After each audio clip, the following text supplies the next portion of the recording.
জনাব রাসূলুল্লাহ সাল্লাল্লাহু আলাইহি ওয়াসাল্লাম বলেন,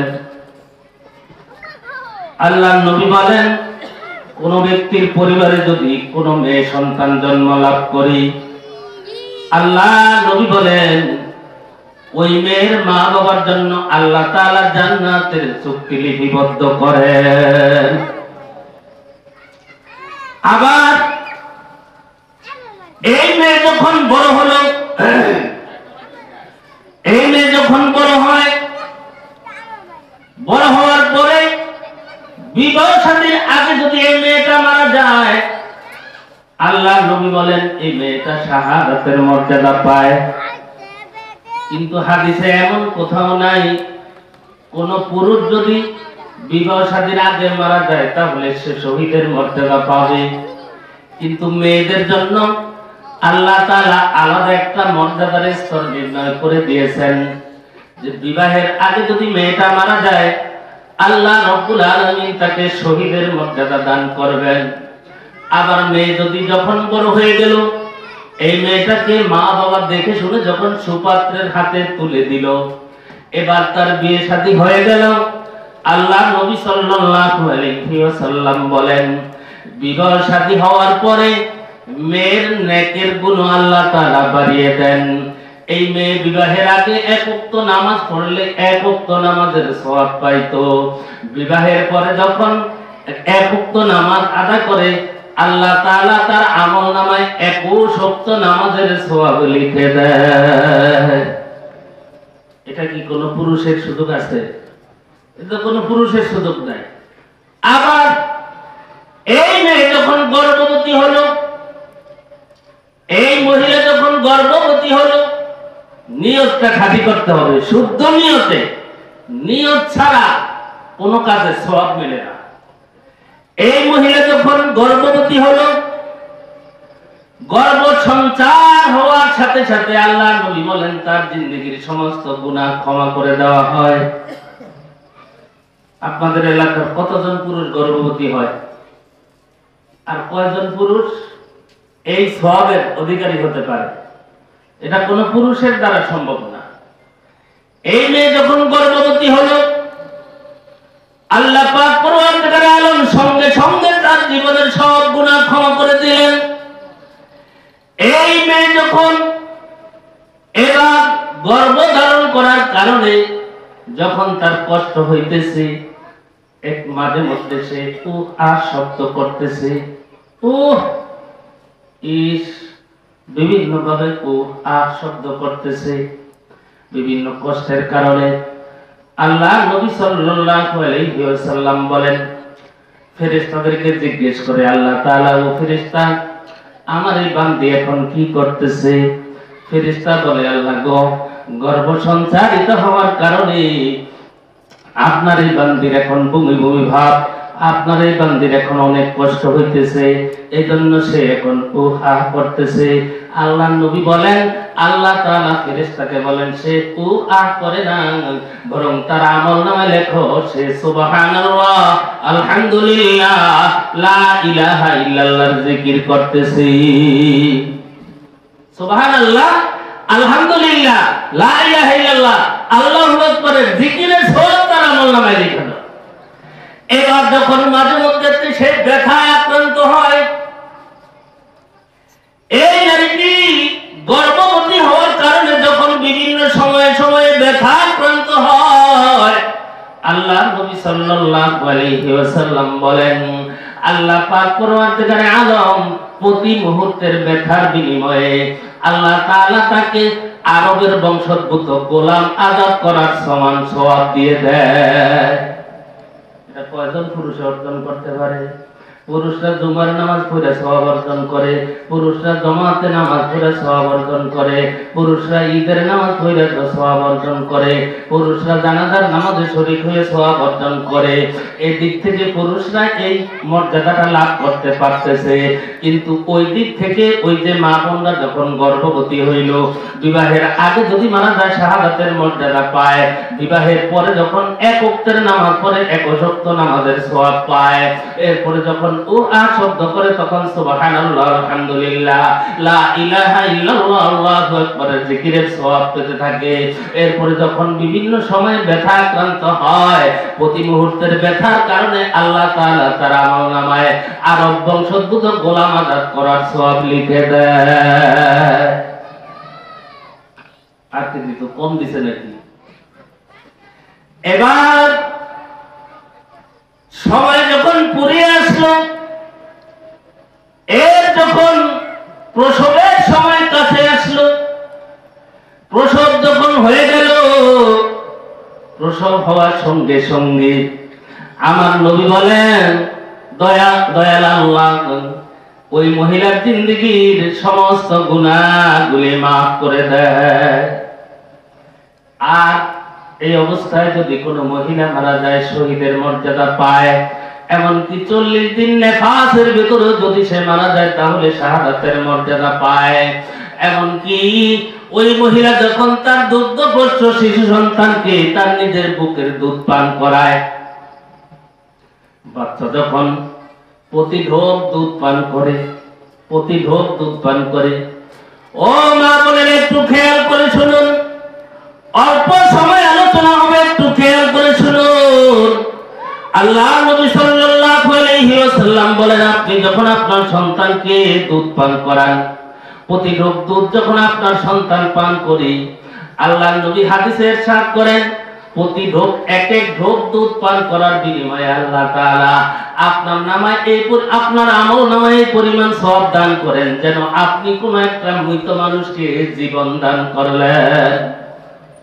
মৃত মানুষকে আপনি আমি জীবন দিতে পারবো, কিন্তু জীবন দিতে যদি পারতাম, দিলে যে পরিমাণ সওয়াব হতো, ওই পরিমাণ সওয়াব আল্লাহ তাআলা প্রতি ঢোক দুধ পান করার বিনিময়ে তার আমলনামায় দিয়ে দেয়। তো সেই সওয়াব তো আমরা অর্জন করতে পারি না। আবার আমরা কিছু কিছু ক্ষেত্রে যেটা পারি তারা সেটা পারে না। হ্যাঁ, আমি হাদিস পড়েছি।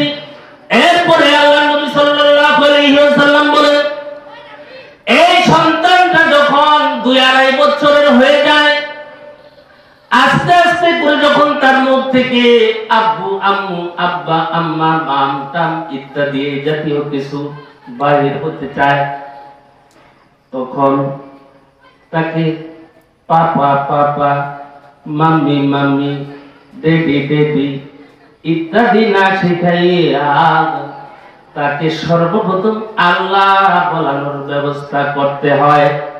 সে যেন সর্বপ্রথম কথা বলতে পারে আল্লাহ। হাদিসে আছে রাসূল সাল্লাল্লাহু আলাইহি ওয়াসাল্লাম বলেন, যেই ঘরের নেক সন্তান দুগ্ধপোষ্য শিশু অবস্থায় যখন কথা বলা আরম্ভ করে, সর্বপ্রথম কথা যদি তার হয় আল্লাহ, তাহলে আল্লাহ তাআলা তার বাবা এবং মায়ের জিন্দেগীর সমস্ত গুনাহগুলি ক্ষমা করে দেয়। আমরা শিখাই পাপা, ডেডি, আঙ্কেল, আম্মা, দাদা, দাদি, এগুলি শিখাই। অথচ রাসূল সাল্লাল্লাহু আলাইহি ওয়াসাল্লামের অভ্যাস ছিল, যখন ওই সময়ে আশপাশ প্রতিবেশী সাহাবীদের কারো কোনো সন্তানাদি হইতো, তখন আল্লাহ রাসূল সাল্লাল্লাহু আলাইহি ওয়াসাল্লাম সেখানে গিয়া তাকে বলতেন যে তাকে সর্বপ্রথম কথা আল্লাহ, লা ইলাহা ইল্লাল্লাহ, এগুলো শেখানোর চেষ্টা করবা।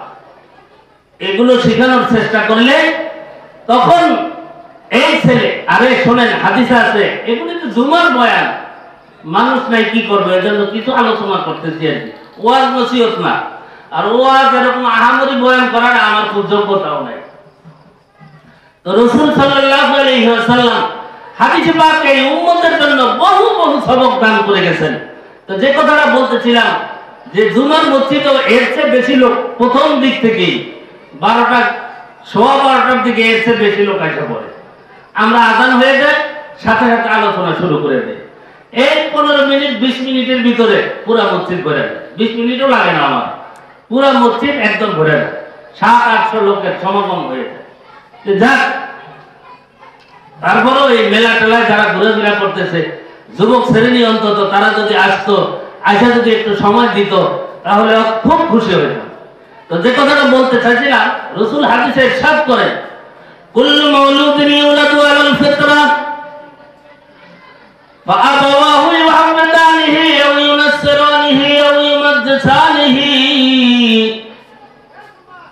আল্লাহ নবী সাল্লাল্লাহু আলাইহি ওয়াসাল্লাম বলেন, প্রতিটি সন্তান, প্রতিটি শিশু যখন জন্ম লাভ করি তখন সে স্বভাবগত দিক থেকে ইসলাম গ্রহণ করার যোগ্যতা নিয়ে জন্মগ্রহণ করে। ঈমান আনার যোগ্যতা প্রতিটি মানুষের ভিতরে আল্লাহ তাআলা দান করেছেন। আর এই মানুষটি যখন প্রথমে পৃথিবীতে আসে এই যোগ্যতা নিয়েই সে দুনিয়াতে আসে। সুতরাং এই কথা বলার কোনো সুযোগ নাই যে কাফের মুমিন সবই তো আল্লাহ তাআলা বানায়, যদি ইচ্ছা করে কাফের করে মুমিন বানিয়ে দিতে পারে না। আল্লাহ তাআলা এই যোগ্যতা দিয়া প্রত্যেককে দুনিয়াতে পাঠাইছেন। এখন ভালো মন্দ যাচাই বাছাই করে গ্রহণ করা না করার অধিকার আপনার আছে। যদি ভালোটা গ্রহণ করেন ডান, যদি মন্দটা গ্রহণ করেন বাম। নবীজি বলেন, কুল্লু মাউলুদিন ইউলাদু আলাল ফিতরাতি, প্রতিটি সন্তান জন্মগত দিক থেকে ইসলাম গ্রহণ করার স্বভাব নিয়ে জন্মগ্রহণ করে। ফাআবাওয়াহু ইউহাব্বিতানিহি, তখন তার বাবা এবং মা অর্থাৎ তার ঘরের পরিবেশ, তার বাড়ির পরিবেশ, তার বাবা মা এবং তারপর বাড়ির পরিবেশ তাকে ইহুদি বানায়, নাসারা বানায়, তখন তাকে হিন্দু বানায়, কাফের বানায়, মুশরিক বানায়। সে যখন এই বাড়িতে থাইকা লালিত পালিত হয়, লালিত পালিত হওয়া অবস্থায় যখন সে শোনে রাম রাম রাম, তখন তার মুখ থেকে এটাই আসে। সে যখন গড গড গড ইত্যাদি এগুলি শোনে তখন তার মুখ থেকে গড হয়ে আসে। সে যখন নাম শুনে মসজিদ, তখন মসজিদ ওই তার নাম দিয়ে আসে। সে যখন নাম শুনে তার মন্দির, বারবার যখন মন্দিরের কথা শুনে তখন সে মন্দিরের কথা মুখস্থ করে। তার দিলের ভিতরে অঙ্কন হয়ে যায়, তখন তার দিল থেকে এটাই বাইর হয়। নবীজি বলেন, কুল্লু মাউলুদিন ইউলাদু আলাল ফিতরা ফাআবাওয়াহু ইউহাব্বিদানিহি আও ইউনাসসিরানিহি আও ইউমাজ্জিসানিহি। এই কথাটা আমি ওখান থেকেই বলেছিলাম। আপনার সন্তান হইল এই ছোট্ট শিশুটাকে আপনি কথা বলা যখন আরম্ভ করি, কথা বলার যোগ্যতা যখন আল্লাহ তাআলা তাকে দান করেন, তখন তাকে আপনি পাপা পাপা, ডেডি ডেডি, মাম্মি মাম্মি ইত্যাদি না শিখাইয়া আপনি যদি তাকে আল্লাহ বলা শেখান তাহলে সে আল্লাহ বলাই শিখবে। আপনি যদি তাকে কালেমা শরীফের তালকিন দেন তাহলে সে কালেমা শরীফই শিখবে। আপনি তাকে যা শেখানোর ইচ্ছা করবেন তাই শিখবে। আপনার থেকে যা কিছুর বহির প্রকাশ হবে সবগুলো সে আস্তে আস্তে করে আয়ত্ত করে নিবে, আয়ত্ত করে নিবে। আর এজন্য নবীজি বলেছেন, ফাআবাওয়াহু ইউহাব্বিদানিহি আও ইউনাসসিরানিহি আও ইউমাজ্জিসানিহি। এজন্য আল্লাহ নবী বলেন, পিতা মাতাই তার জন্য দায়ী, তার বাড়ির পরিবেশ তার জন্য দায়ী। তার বাড়ির পরিবেশ তাকে মুশরিক বানায়, তার বাড়ির পরিবেশ তাকে হিন্দু বানায়, তার বাড়ির পরিবেশ তাকে খ্রিস্টান বানায়, তার বাড়ির পরিবেশ তাকে ইহুদি বানায়। ও দোস্ত বুজুর্গ, আপনি যদি ঘরে বাড়িতে ইসলামী জিন্দেগি যাপন করেন, আপনি যদি ছোট্টবেলা থেকে আপনার সন্তান এই দুগ্ধপুত্র শিশু 2.5 বছর 3 বছর 6 মাস পর থেকে যখন সে কিছু খাওয়া শুরু করে, 1 বছর হয়ে গেছে, এখন সে সুন্দরভাবে বসতে পারে, আপনার পাশে বসে খাবার দেয়, খাবার খায়, আপনি তাকে নেওলা ধরে ধরে খাওয়ান। এই সন্তানটা যখন প্রতিদিন দেখবে আপনি প্রতিদিন দস্তরখানা বিছিয়ে খান, এই সন্তানটা আস্তে আস্তে বড় হবে।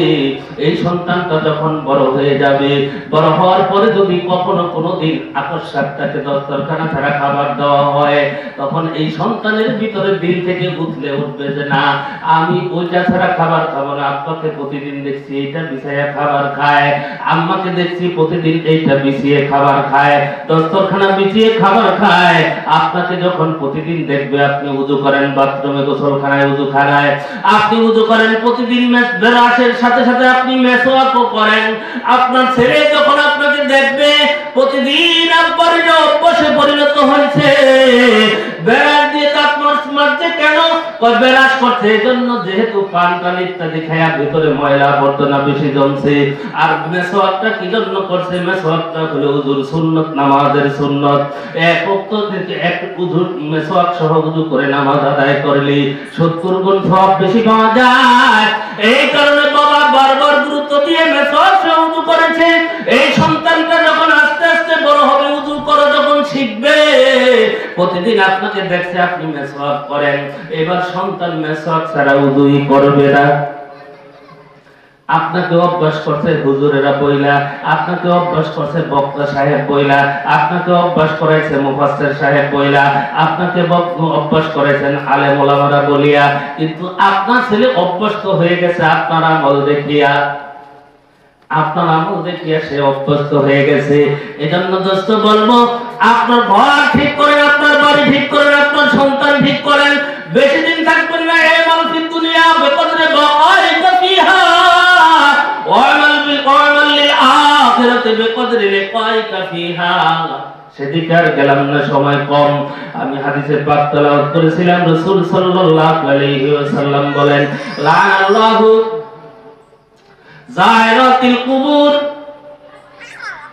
লাআনা রাসূলুল্লাহ সাল্লাল্লাহু আলাইহি ওয়াসাল্লাম যায়রাতিল কুবুর ওয়াল মুত্তাখিযিনা আলাইহা আল মাসাজিদ ওয়াস সুরুদ। ও দোস্ত, প্রতিটি এলাকায় এমন থাকে, যেটা গাজীপুরে এসে আমি বেশি দেখছি। আমাদের এলাকা হলো, আমার জন্মস্থান হলো ভোলা, ওখানে এরকম নাই। আমার মা বোনরা, আমাদের এলাকার মা বোনরা পরপুরুষের সাথে বাস বইরা গাড়ি বইরা, স্বামী নাই সন্তান নাই লোকে পরপুরুষের সাথে বেপরদার সহিত ওই বিভিন্ন মাজারে মাজারে যায়, দরগায় যায়, বিভিন্ন ওলিয়া উলিয়াদের কবর জিয়ারত করে। আল্লাহর নবী সাল্লাল্লাহু আলাইহি ওয়াসাল্লাম বলেন, যায়রাতুল কুবুর, নবী লানত করেছেন, অভিসম্পাদ করেছেন, অভিসম্পাদ দিয়েছেন ওই সমস্ত নারীদেরকে যারা পরপুরুষের কবর জিয়ারত করে। যে সকল নারীরা পরপুরুষের কবর জিয়ারত করে, পরপুরুষ বোঝেননি যে মহিলার সাথে এই মহিলার বিবাহ বন্ধনে আবদ্ধ হওয়া জায়েজ আছে। আর আপন পুরুষ কারা? যে পুরুষের সাথে, অর্থাৎ এগানা আর বেগানা দুইটা শব্দ আছে। আপন পুরুষ বা এগানা হলো তারা যারা এই নারীর সাথে, এই পুরুষের সাথে বিবাহ বন্ধনে আবদ্ধ করা বা হওয়া জায়েজ নাই। যেমন মা আর ছেলে, ভাই আর বোন, ভাইয়ের ছেলে আর ফুফু, বোনের ছেলে আর খালা, এরা হলো আপন, অর্থাৎ এরা পরস্পর এগানা। আর যার সাথে যার বিবাহ সাথী জায়েজ আছে, তারা হলো পরস্পরে বেগানা। যেমন দুলাভাই আর শালী, যেমন চাচতো ভাই আর চাচতো বোন, যেমন ফুফাতো ভাই মামাতো বোন, মামাতো ভাই ফুফাতো বোন, এরা হলো পরপুরুষ, এরা হলো বেগানা। এদিকেও দেখবেন, আমিও ওদিকে দেখি মাঝে মধ্যে, মহিলারা কবরের কাছে এসে দাঁড়ায় দাঁড়ায় কোরআন শরীফ পড়ে। কোরআন শরীফ কি লেখা পড়ে? সওয়াবে লেখা। কার উদ্দেশ্যে? কবরে যারা শুয়ে আছে তার আত্মীয় স্বজন। অথচ পর্দা নাই, কিচ্ছু নাই। পর্দা করা কি? পর্দা করা ফরজ। আর কোরআন শরীফ অন্যের জন্য ইসালে সওয়াবের উদ্দেশ্যে তেলাওয়াত করা নফল। এই নফল করতে গিয়া ফরজের খবর নেই। সুন্নত আদায় করতে গিয়া পরনের লঙ্গি খুলে বলাই হইব, একটা হুবহু কিন্তু এরকম হয়ে গেল। পাগড়ি বাঁধতে গিয়া, যেমন পাগড়ি বাঁধা সুন্নত, তো পাগড়িটা যখন ভুলে আনি নাই, আচ্ছা ঠিক আছে দেখ জরুর টরুর ছাইরা লঙ্গিটা খুলে করে পাগড়ি বাঁধা নিলাম, পাগড়ি ভরা সুন্নত হইল। অথচ লঙ্গি 17 টাকা কি ছিল? ফরজ ছিল। এই ফরজ বাদ দিয়া এখন সুন্নত ধরছে, আর ওরা ফরজ বাদ দিয়া এখন নফল ধরছে। এই কামগুলি করতেছে। এই দরবারে যায়, ওই দরবারে যায়, ওই দরবারে যায়, সেই দরবারে যায়। আল্লাহর নবী বলছেন এদের উপরে অভিশাপ, এদের প্রতি আল্লাহর নবীর অভিসম্পাদ, নবীজি তাদেরকে অভিশাপ দান করেছেন। লানা রাসূলুল্লাহ সাল্লাল্লাহু আলাইহি ওয়াসাল্লাম যায়রাতিল কুবুর, যারা পরপুরুষের কবর জিয়ারত করে। হ্যাঁ, ওই কবরস্থানে গিয়ে নারীরা, মহিলারা কবর জিয়ারত করতে পারবে যেই কবরে, যেখানে শুধু তার আপন পুরুষ যারা একানা যারা তারাই সাহিত্য আছে, আর কেউ নাই। যেমন এখানে একটা গোরস্থান হইল, আমার বোন এখানে, ধরুন আমি আমার ভাই এখানে মারা গেছে, এখন আমার বোন এসে এখানে জিয়ারত করলো, এখানে কবর দেওয়া হলো, এখানে আর কোন পরপুরুষের কবর নাই, সে পাশে এসে জিয়ারত করতে পারবে। কিন্তু যে এখন তো ম্যাক্সিমাম কবরস্থানেই পরপুরুষ আপন পুরুষ একানা বেগানা সব শ্রেণীর লোকই দাফন করা হয়। সেই জায়গায় আবার আমি যে দরগায় গেলাম, দরবারে গেলাম, বিভিন্ন বাবাদের দরবারে যে গেলাম, সেই বাবাই কি আমার জন্য আপন পুরুষ? এই মহিলার জন্য কি সে একানা? এটা তো কখনো হতে পারে না। অথচ রাসূল লানত করতেছেন। আপনার একটা উদাহরণ দেন। হযরত আয়েশা সিদ্দিকা রাদিয়াল্লাহু তাআলা আনহা বলেন, নবীজি সাল্লাল্লাহু আলাইহি ওয়াসাল্লাম যখন ইন্তেকাল করলেন, আল্লাহর দেওয়া বিধান অনুযায়ী, পয়গম্বরদের সুন্নাত অনুযায়ী আমার কামরার ভিতরেই যেহেতু নবীজি ইন্তেকাল করছেন, আমার কামরার ভিতরেই নবীজিকে দাফন করা হলো। কথা কি খেয়াল করতেছেন? একটু খেয়াল করে। হযরত আয়েশা বলেন, নবীজিকে দাফন করা হলো। আমি মাঝে মধ্যে বিভিন্ন প্রয়োজনে ওই কামরার ভিতরে ঢুকতাম, যে অবস্থায় আমার মাথা ভালো করে ঢাকা থাকতো না, শরীরও ভালো করে কাপড় চোপড় ইত্যাদি দিয়ে খুব ভালো ঢাকা থাকতো না। আর আমি মনে মনে বলতাম, অসুবিধা নাই, তিনি তো আমার স্বামী, তিনি কি তার স্বামী, অসুবিধা নেই। হযরত আয়েশা বলেন, দ্বিতীয় পর্যায়ে যখন আমার পিতা আবু বকর সিদ্দিক রাদিয়াল্লাহু তাআলা আনহুকে আমার স্বামী বিশ্ব নবী রাসূলুল্লাহ সাল্লাল্লাহু আলাইহি ওয়াসাল্লামের পাশে দাফন করা হলো, তখন আমি মাঝে মধ্যে প্রয়োজনে তার ভেতরে ঢুকতাম। তখন আমার মাথা কাপড় একেবারে পুরাপুরি আবৃত থাকতো না। মনে মনে বলতাম, অসুবিধা নাই, একজন হলো আমার স্বামী, আরেকজন হলো আমার পিতা, কোনো সমস্যা নাই। কিন্তু তৃতীয় পর্যায়ে এখানে যখন আবার তৃতীয় আরেকটি কবর দেওয়া হলো, তিনি হলেন আমিরুল মুমিনিন হযরত ওমর ইবনে খাত্তাব রাদিয়াল্লাহু তাআলা আনহু। হযরত আয়েশা বলেন, ওমর রাদিয়াল্লাহু তাআলা আনহুকে যখন কবরস্থ করা হলো, তখন আমি মাঝে মধ্যে প্রয়োজনে সেখানে যাইতাম, রুমে ঢুকতাম, তখন একেবারে সুন্দর করে পর্দা, হিজাব, খিমার ইত্যাদি সব সুন্দর করে পর্দা লাগাইয়া এরপরে ঢুকতাম।